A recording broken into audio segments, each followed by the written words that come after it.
வணக்கம் உறவுகளே, மீண்டும் ஒரு காணொளியிலே சந்திப்பதில் நாங்கள் மகிழ்ச்சியடைகிறோம். காணொளிக்குள் உங்களை அழைத்து கொண்டு இந்த காணொளியில் பதிவிடப்படுகின்ற விடயங்களை குறித்து நாங்கள் பார்ப்போம். இந்த காணொளியிலே நாங்கள் முக்கியமாக ஊசி சின்னம், மருத்துவர் அர்ஜுனா ராமநாதன் பிரதமர் பதவிகள் வழங்கப்படுகிறது, யார் யாருக்கெல்லாம் பதவிகள் வழங்கப்பட இருக்கின்றதையும், தேசிய பட்டியலையும் ஆளுந்தரப்புகளுக்குள்ள பதவிகள் வழங்கப்படுறது குறித்தும், சில முக்கிய பதவிகள், பிரதம பதவிகள் வழங்கப்பட இருக்கிற விடயங்களை குறித்து நாங்கள் இதில் பார்க்க இருக்கிறோம். தமிழ் தரப்புகளுக்கு ஆளுந்தரப்பில் அமைச்சு பதவிகள் வழங்கப்படுமா என்ற விடயங்களை குறித்து நாங்கள் இந்த காணொலியை பார்க்க இருக்கிறோம். அதற்கு முன்பதாக நீங்கள் இந்த காணொலியை முதல் தடவையாக பார்க்குறவர்களாக நீங்கள் இருந்தால் இந்த காணொலியை சப்ஸ்கிரைப் செய்து போட்டு அப்படியே பெல் பட்டனை கிளிக் பண்ணி அப்படியே ஒரு லிங்கை கொடுத்துருங்க. நீங்கள் தொடர்ந்து தர்ற ஆதரவுகளுக்கு உங்களுக்கு நன்றிகளை தெரிவித்துக் கொள்கிறோம். மேலும் உங்களுடைய ஆதரவுகளை நாங்கள் எதிர்பார்த்து இருக்கின்றோம். வாருங்கள் காணொலிக்குள்ளே போவோம்.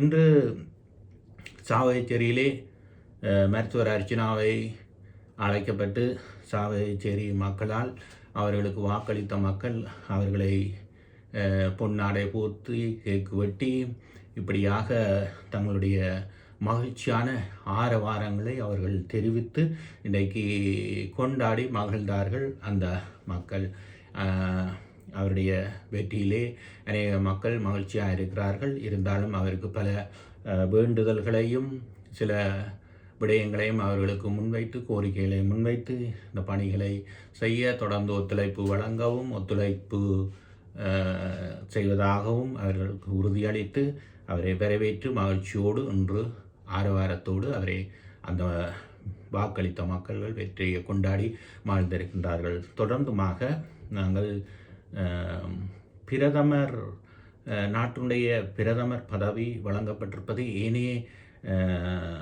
முன்னர் பதவி வழங்கப்பட்டது. அந்த பதவி ஒரு தற்காலிகமாகத்தான் ஏற்கனவே ஜனாதிபதி அவர்கள் சொல்லியிருந்தார்கள், தற்காலிக பிரதமர் பதவி வழங்கப்படுகின்றது என்று சொல்லி.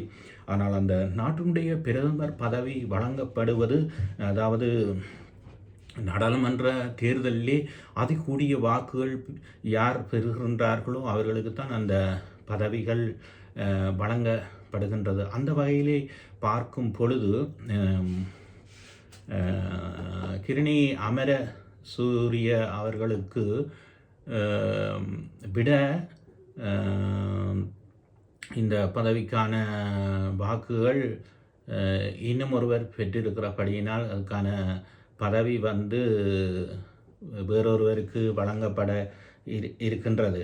எனவே அது குறித்து தங்களுடைய அரசியல் அமைப்பிலே இது தொடர்பான தீர்மானங்கள் எடுக்கப்பட்டு அந்த பிரதமர் பதவிக்கான விடயங்கள் தீர்மானிக்கப்படும் என்று சொல்லி கட்சிக்குள்ளே அவருடைய தலைமைகள் கூடி அது தொடர்பாக முடிவுகள் எடுப்பார்கள் என்று சொல்லி உத்தியோகமற்ற தகவல்கள் வெளியாகி இருக்கின்றன.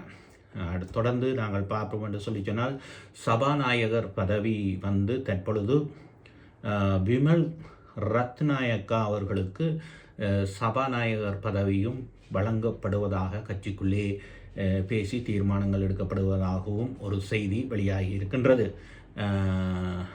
நெருப்பில்லாமல் புகை வெளியில் வராது தானே, பொறுத்திருந்து பார்ப்போம்.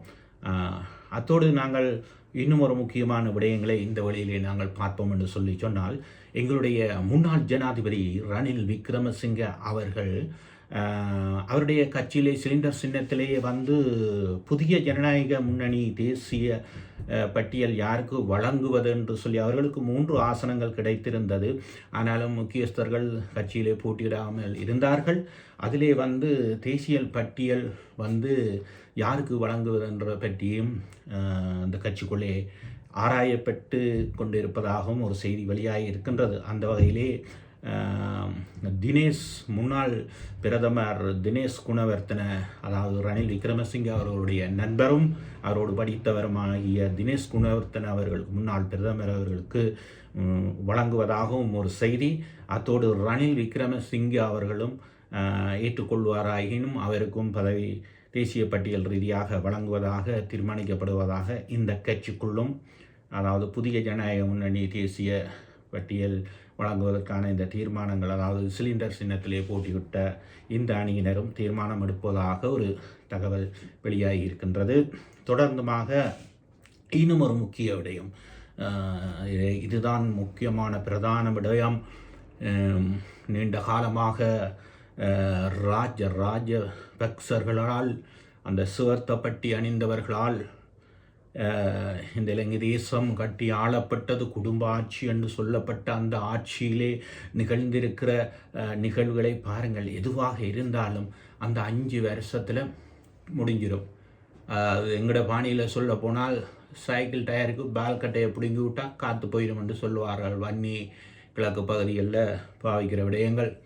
அதே போல் புஷ் என்று காற்று போயிட்டு, அப்போ நீங்கள் பார்த்தீங்கன்னா தெரியும், முன்னுக்கும் பின்னுக்கும் சைக்கிளுக்கு காற்று போனால் சைக்கிளை உருட்டி தான் போகும், பஞ்சராக போயிடும், அது கல்லடிக்கும், டீப்பு ஒட்டியாக போகும், அப்புறம் பெச் போட்டு தான் அதை ஒட்டணும். அந்த மாதிரியான ஒரு நிலைமையில் இந்த ராஜபக்சர்களுடைய அராஜகங்கள் ஆடி அடங்கி போகுமடா வாழ்க்கை 6 அடி நிலந்தானே சொந்தம் என்ற ஒரு பாட்டல், அந்த பாட்டு தான் எனக்கு ஞாபகம் வருது. இது அர்த்தமோ அர்த்தமில்லையோ தெரியவில்லை. ஆனாலும் அது இந்த வழியில் எங்களுக்கு அப்படி என்ன தோன்றுது, எப்படியெல்லாம் இந்த நாட்டு மக்களை ஆண்டு ஆட்சி செய்து அடக்கி ஒடுக்கி வாழ்ந்த அந்த ராஜபக்சர்கள் என்று சொல்லப்பட்ட அவர்களுடைய புதல்வராகிய நாமல் ராஜபக்ச அவர்களுக்கு கிடைத்தது 2 ஆசனம், ஒரு தேசிய பட்டியல்.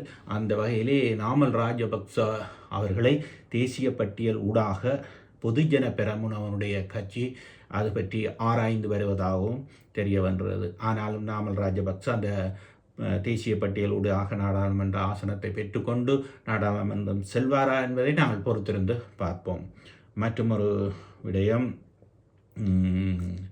நாங்கள் முன்னரே பார்த்தோம், அதில் நான் பேர் குறிப்பிட தவறிவிட்டேன்.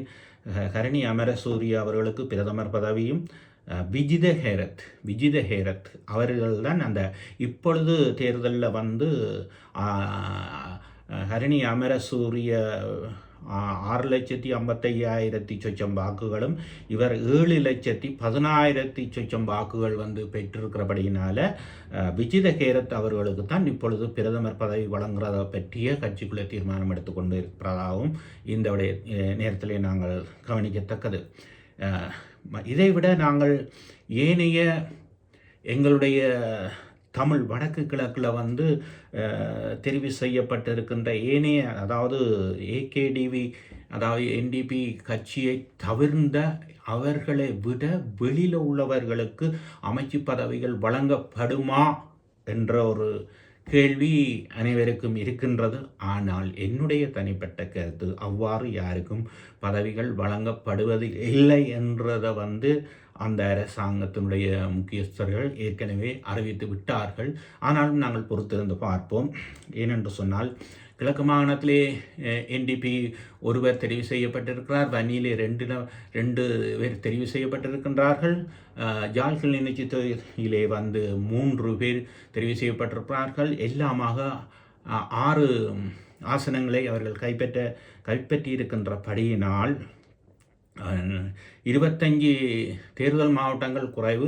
ஆனால் 25 மாவட்டங்கள் என்ற படியினாலும் வந்து அவர்கள் 25 அமைச்சு பதவிகளைத்தான் வழங்குவதாக ஏற்கனவே தீர்மானித்திருக்கின்றார்கள். ஆனபடியினாலே கிளிநொச்சி யாழ் தேர்தல் தொகுதி, என்னுடைய தனிப்பட்ட அபிப்பிராயம் கணிப்பு, யாழ் கிளிநொச்சி தேர்தல் தொகுதிக்கு அவர்கள் சார்பாக தெரியப்பட்ட என்பிபி மூலமாக ஒரு அமைச்சு பதவி வழங்கப்படலாம்.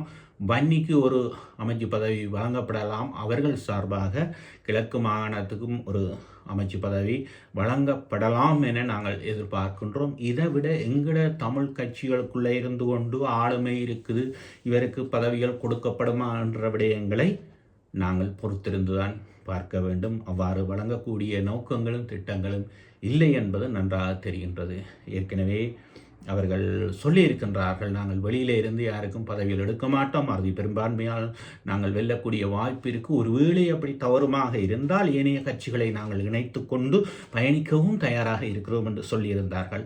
ஆனால் பொறுத்திருந்து பார்ப்போம். இப்போ அறுதி பெரும்பான்மை அவர்களுக்கு 2 இல் 3 பெரும்பான்மை இருக்கின்றபடினாலும் அவர்கள் 159 ஆசனங்கள் அவருடைய கைப்பற்றியிருக்கிறார்கள், தேசிய பட்டியல் உட்பட. ஆனபடியினால் அதற்கான வாய்ப்புகள் மிகவும் குறைவு. நாங்கள் பொறுத்திருந்து பார்ப்போம்.